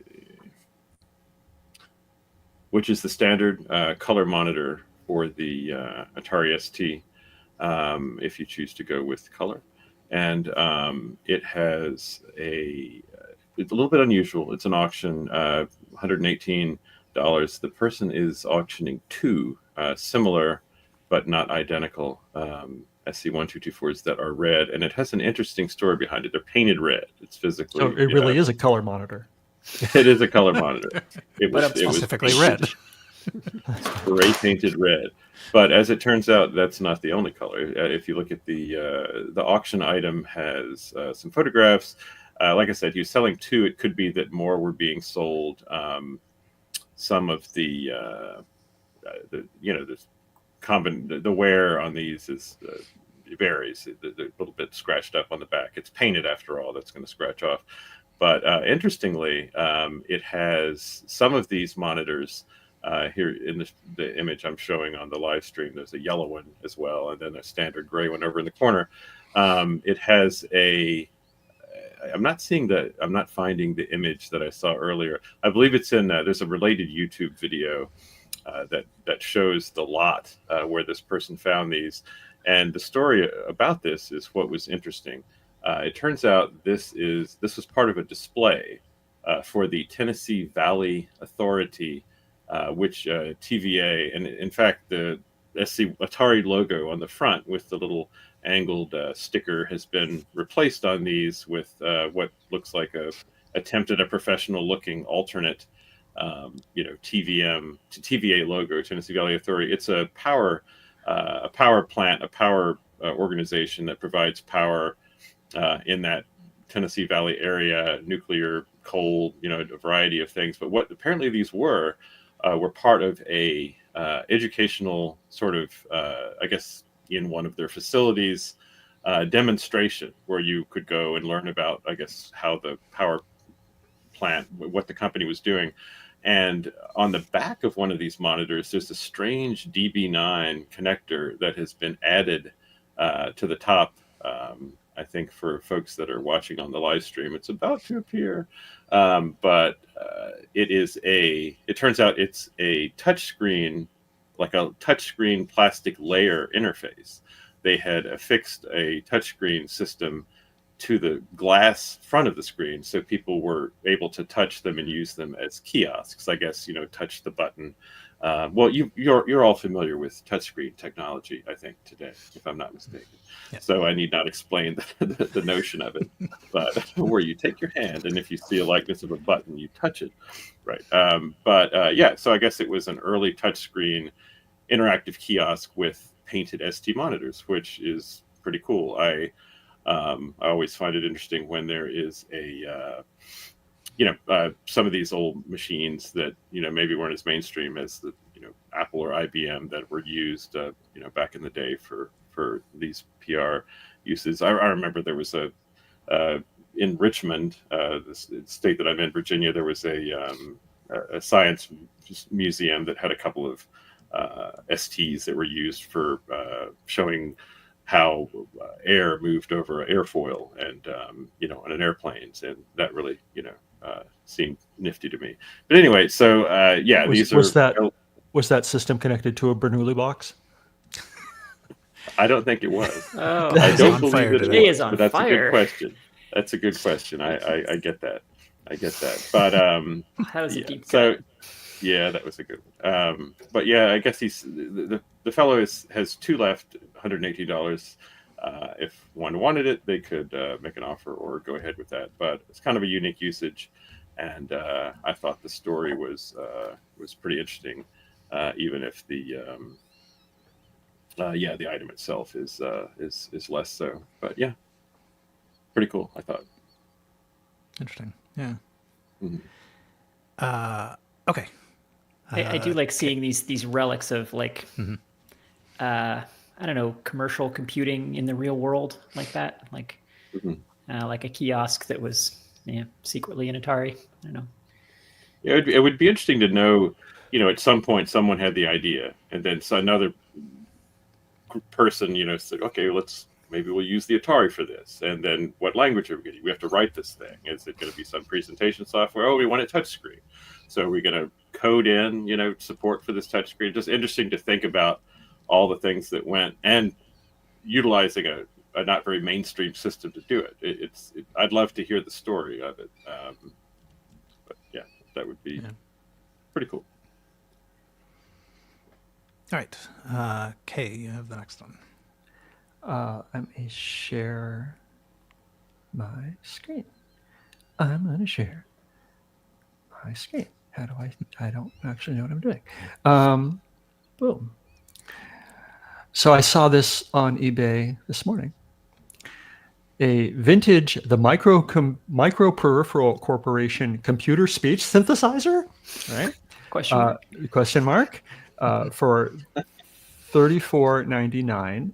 And I'm looking at this thing going, I don't think that's a speech synthesizer. What Neither I did the think. seller. What's that?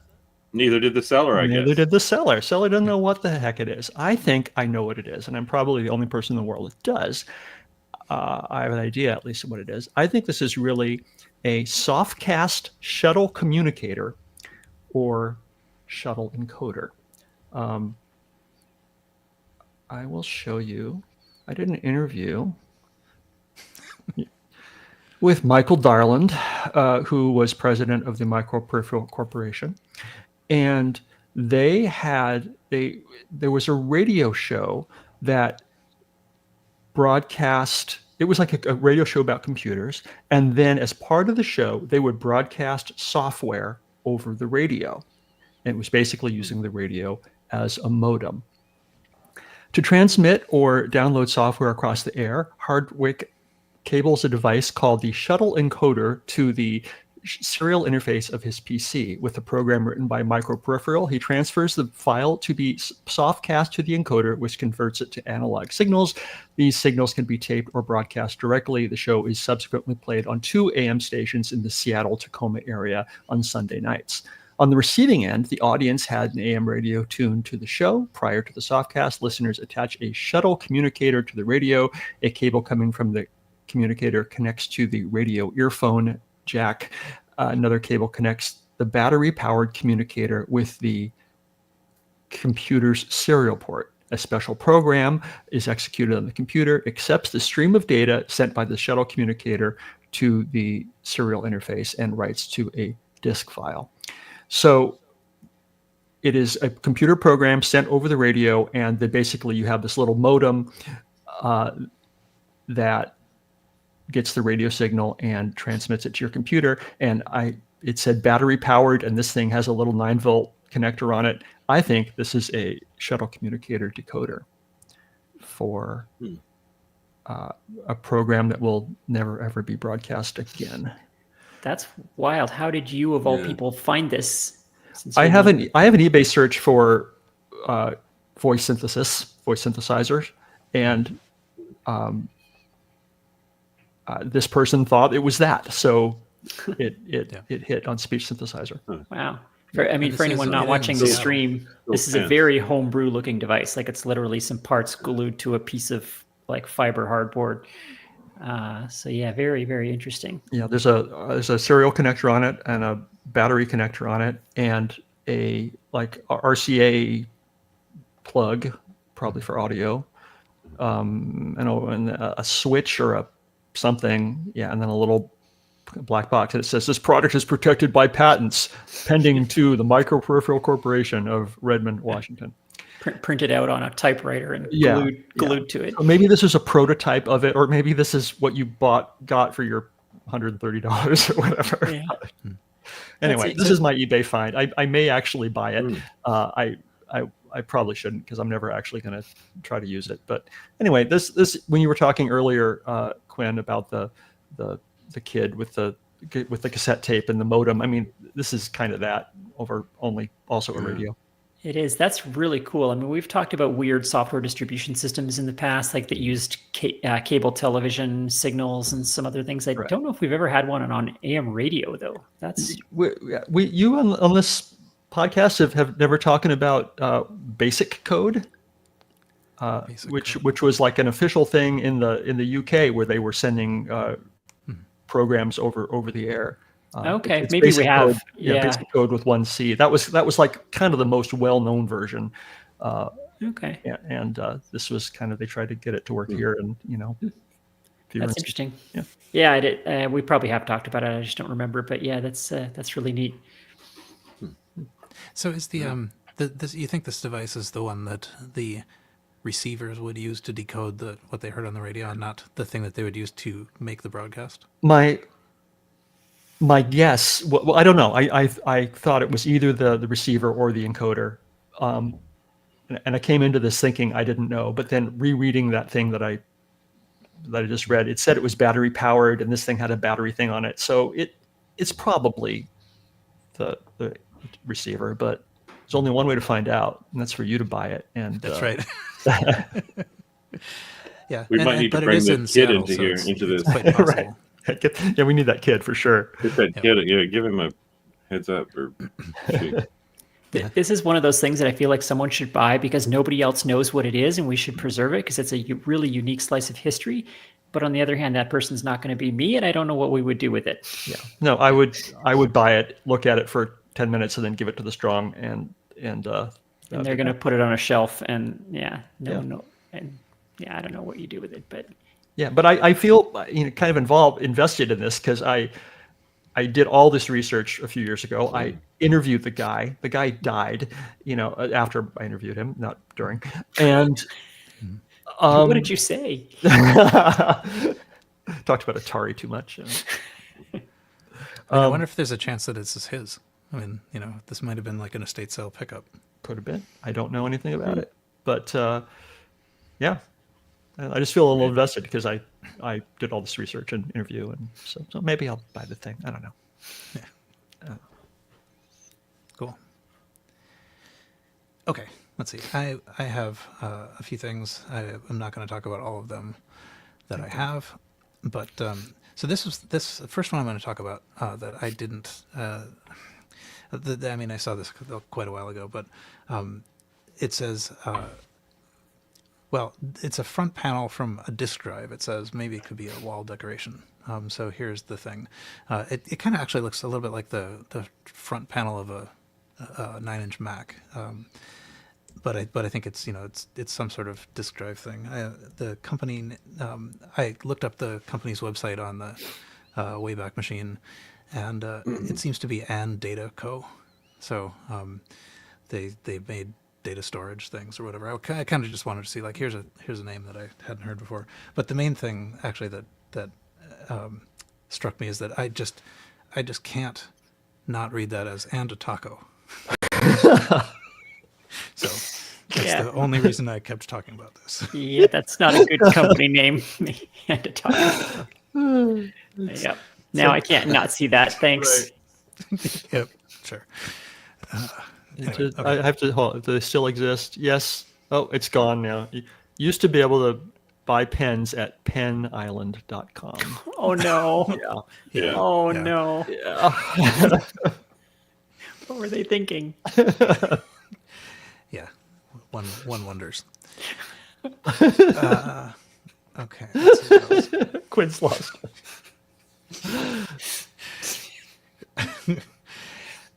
Okay, it's so obvious. How did you not see that? Your Yeah, there are- vacation destination. So let's see. There's a couple of other somewhat interesting things here. This is an ITT 2020. It is an Apple II clone of a sort. It's not exactly a clone insofar as it is. It was an officially licensed Apple product sold in Europe, and you don't see them very often. So, so it's kind of neat to actually like see it available. So it has an actual little Apple System badge on it. I think we've talked about these before. It's a little bit different. It's a little different from the Apple II in that it has to deal with the PAL video system, so it has like more vertical lines, I think. So there is a I think it's called PalSoft version of AppleSoft that handles that, and this has PalSoft on it. It is a buy it now for basically 2,500 euros, which is a little bit over $2,500, and that seems like I can't decide if that's too much or appropriate, but Who knows? yeah. The We've case talked- is not quite. I'm sorry. Go ahead. We've talked in the past about how you could make a whole hobby out of just collecting all the weird Apple II Plus clones that were made. There's so many of them in every country. I don't know if you could ever even find them all. This one I think is special though because it is it's like the Bell and Howell. It's like a actual Apple involved joint venture. Yeah, there's only a couple of those, right? There's only a couple of like officially licensed clones. Yeah. The case is different there from a 2 Plus or something, right? It seems steeper on the angled part of the lid and down by the edges of the So it's not an actual Apple II case like the Bell and Howell is. Right. No, yeah, it looks narrower too, if I'm not mistaken. Or something. Yeah. It sort of preserves the aesthetics without actually Yes. having the depth. Right. So it has little lines, but no actual sort of, I don't know, vertical sink. But anyway, okay. So I thought that was interesting just because they rarely come up. What else do I want to talk about? Okay, I will spin through. Well, this I thought was interesting. There's probably a better way to do this, but this came across, I don't know, somehow it was in the vintage list. It is, it's 2 packs of various belts, like rubber belts to use to replace things on your DVD player or cassette player or whatever, where they have long since lost their sort of stretch and whatever usefulness. I've never actually tried to replace a belt, but I bet that this is useful. So these are, so what these are is literally just O-rings that they're repackaging and reselling. So you can buy a box of like 500 O-rings for $3 on Amazon. And then this person is repackaging them 10 at a time and selling them to you for $11. So it's kind of a racket. Those belts are just O-rings. So you can just go and buy an O-ring of the right size. It's not a racket, it's arbitrage. Yeah, yes, it's retail arbitrage. Yes. I think one thing that like the one kind of value add I can sort of see in this is that what they've done is they've taken like many different sizes and given you like a variety pack because I don't know what the right size is. So you can also buy those too, but yeah. So anyway, maybe don't buy this one, but be aware that you could buy them. Yeah. In principle, maybe better places. Okay, let's see. So let me talk about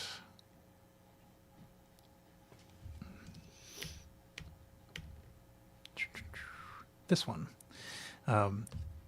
This is a Timex Sinclair 1000. It says, quote, ZX81 USA boxed computer. So what I thought was interesting about this was that so first of all, it comes in a box that appears to be a Canadian Timex Sinclair 1000 box. So it's got both French and English on it. Yep, that is it. And what is inside is actually a little ZX81. It's not a Timex Sinclair 1000.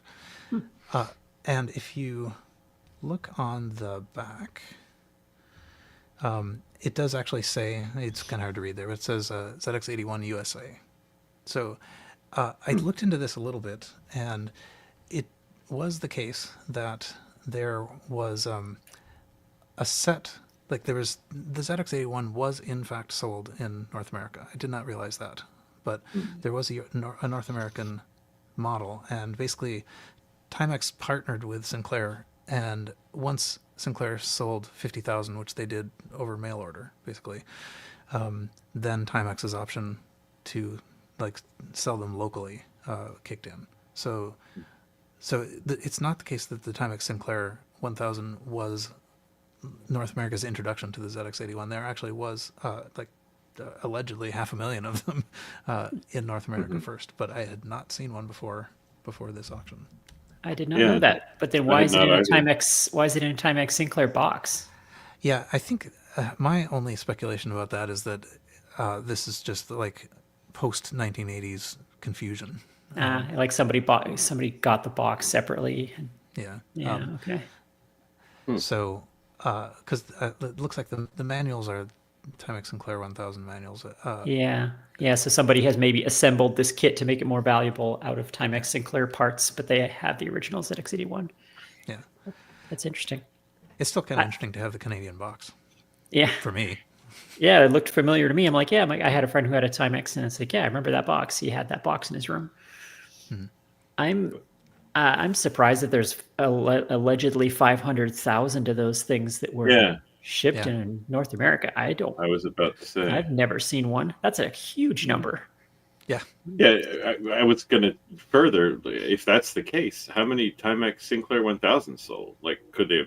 I didn't think they sold 500,000 units. Was it more? Yeah, honestly, yeah. I mean, I did see lots of Timex Sinclairs, but yeah, I saw lots of Sinclairs around, but I never saw one of these. Yeah. I think there was some corporate shenanigans going on there. I don't think they really sold that many of them. They just did some hand waving and counting. No magazine. Many magazines from back in the day. I never saw one mention of this. Yeah. Yeah, but nevertheless, the TimexSinclair.com site does sort of talk through this partnership. So, sold 500,000. That's a lot. I'd be willing to bet that the contract originally said that, but then after a couple of months, Timex maybe went to them and was like, "Hey, can we just sell these things? You're not selling them." And they were like, "Sure, whatever." Right. Like they probably renegotiated the contract because I don't believe they sold 500,000 of those stupid things. Come on. No. And the idea that you had to buy the mail order is, I mean, like that makes it even. Yeah. No. Yeah. The whole reason they sold was because they were cheap and everywhere. So, but no one's going to go to bother. Yeah, go to the trouble of mail ordering one. Yeah. So anyway, there's one aspect of that is this. So I don't know if you can see it on the screen. It says you bought this item. So I will. I'll show it to you maybe in the next one. Okay. Screen. I look forward to you pulling it out of frame from your sphere of retro gear. Yeah. Okay, let's see. Is there anything else that I think is crucial? Not really. There's a bunch of like nonsense that I found. Oh, this is maybe interesting. I'll end with this one. So this is. It says Heathkit ET18 Hero 1 Micromation speech recognition board communicator Apple II. So it is a speech recognition board for the Hero 1 robot. The Heathkit Hero 1 robot, which came out in 1984. Yep. Which we sort of, well, actually, I think the Hero Junior did. Oh, sorry. Okay. So I mean, I think it's interesting partly just because it has an Apple II interface and it is a speech recognition thing. It's probably extraordinarily rare. I mean, the Hero 1 itself is extraordinarily rare. Yeah. I've said on the show before that my holy grail is an unassembled Hero 1 robot kit. If anyone ever sees one, I won't admit how much I would pay for that, but it would be substantial. Yeah. This particular speech recognition processor is serial number 10. Wow. So I wonder how effective it was. I wonder how, I wonder I'm sure it was terrible. Yeah, I mean there was lots of stuff in the 80s that claimed speech recognition, and it was all incredibly terrible. Mm-hmm. It did not work at all. Yeah. So it'd be fun to to have a Hero One and try this, but whatever. Both of these are kind of unachievable. This is being sold right now as a $850 buy it now, although it does have the option of making an offer. The seller actually also has a Quinn, bunch you of- should buy it on the because you're eventually going to have an unassembled Get ready. Hero One. So, yeah, exactly. Yeah.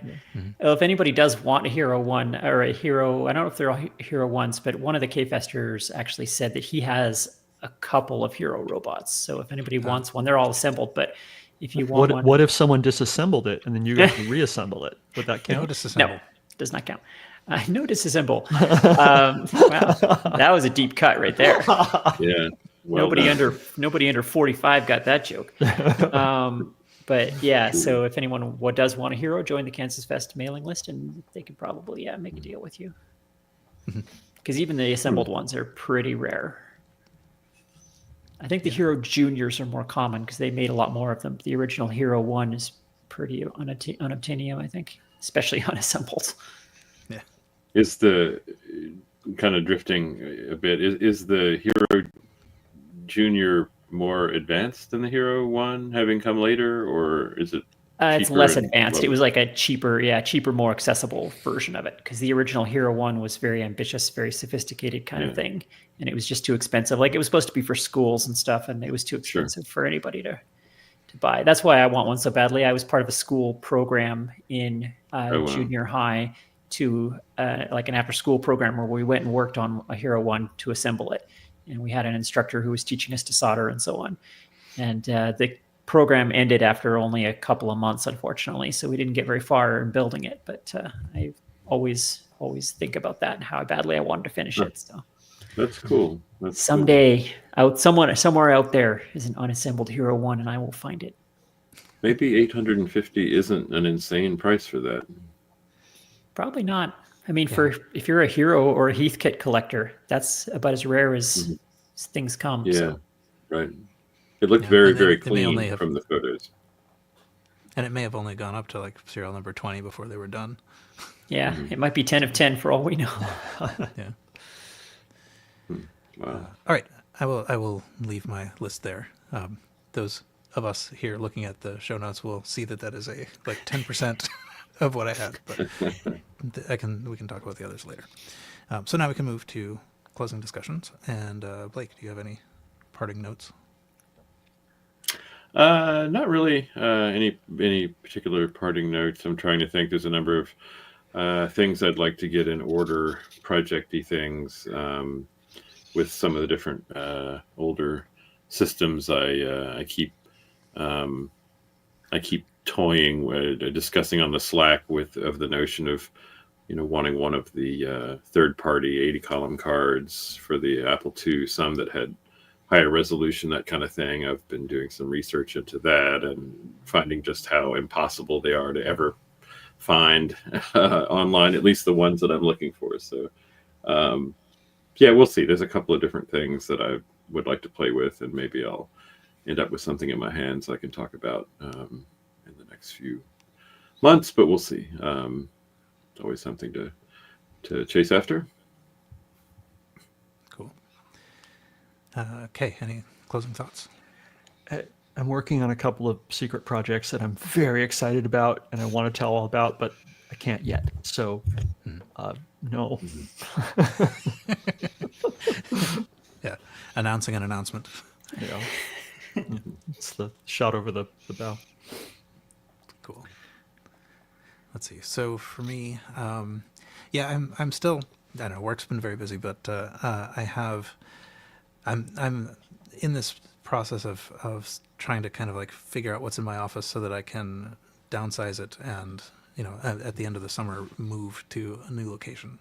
So that's an interesting challenge. But my plan has been to kind of actually sort of scan, take videos, photos and stuff of the various things, and rehome many of them if I can. But so I've sort of started in on that process. I got a little light tent and like various things to prepare myself for actually like taking decent photographs of these. But so we'll see how that goes. But I'm about to start. I've been sifting stuff though, and it's been interesting to see things, but boy, I had a lot of things that belonged together strewn about in various corners that are at least now starting to become, co-located. So, Quinn, any closing notes? It was a quiet period for me, retro computing wise. I got contacted by a fellow who's been working on a modified version of Prince of Persia for the Apple II that runs on specifically the Apple IIc Plus, and it uses the accelerator in the IIc Plus to accelerate only the rendering and not the timing or the input or the sound or anything. So it still plays the same, but it runs really fast or animates really smoothly, which is such a cool idea for a project. I love that. It's called Prince of Persia Smooth Mod, and apparently it runs in MAME, which I think is the only IIc Plus emulator right now. But he sent me the disk image because he wanted me to test it on real hardware. He doesn't have real hardware, and unfortunately the disk image seems to be corrupted and it won't boot. So and I haven't heard back from him. But anyway, if I'll talk more about that if I ever get that to run, or if he gets back to me with a working disk image. But anyway, that was really cool. I spent some time playing with that, trying to get that going, which was just a nice excuse to dig out the IIc Plus. And I talked earlier about how kids today are kind of getting into some of the retro stuff. And the other retro thing I have to share is this guy, which my nephew gave me for Christmas. It's a keychain Space Invaders. And what's awesome about it is that it is completely functional. So hopefully this doesn't blow out my microphone. But cool.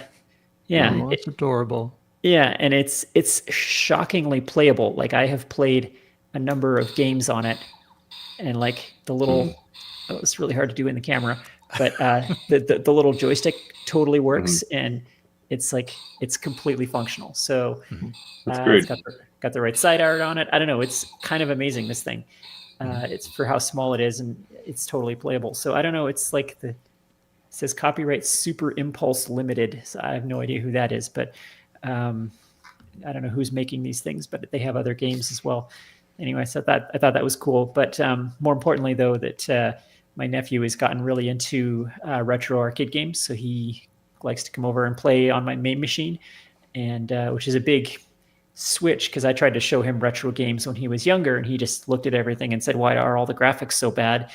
And it's like, well, how do you explain that? How do you explain the entire technology curve of history and what it took to get here? But of course, for young people, good graphics are just assumed, right? They don't understand why you couldn't have done it sooner. So, but now he's really into it. Now he appreciates the simplicity of the games and the clean elegance of the designs, and how they just boot instantly, and you don't have to load anything, and there's no DLC and no patches and all the stuff that we hate about modern gaming. So it's nice to see him appreciate that side of it. So anyway, that's it, though. Bugs, and you will love them. Yeah, exactly. Yeah, yeah, and the games will be punishingly hard, and you will love them. You will learn everything by death, and you will die 6,000 times. But and now imagine every one of those deaths was costing you $0.25. Right. Suddenly they're not so fun anymore. But no, it's just really neat to share that with him. So when he sent me this, I was like, "Oh, he gets me." Very nice. So that's my retro stuff for this time. Cool. All right, I think we made it. So that's it for the show. You can find the show notes for this and all the RCR shows at rcrpodcast.com. You can find lo-fi episodes and more via Gopher at rcrpodcast.com. You can discuss the show in the forums at forum.vcfed.org somewhere. You can follow RCR on Mastodon. We are at rcrpodcast at podcasts.social. You can follow RCR on Blue Sky. We are at rcrpodcast.com. You can join our Facebook group at facebook.com/groups/rcrpodcasts and send feedback to feedback@rcrpodcast.com. And if you wish, you could write a review on iTunes. And until next time, Retrocute. Okay. And how are we not better at that after how many years? Yeah. In my mind, I have and Carrington says retrocompute in the comments. We just need like a hand signal. Yep. One of these days, I'm just going to go for it. I count quietly in my head. Does that count? Problem is, we keep waiting longer and longer for someone else to start. It's just getting more and more awkward. Sorry. Okay. Anyway, good. Thanks, everybody. Thanks.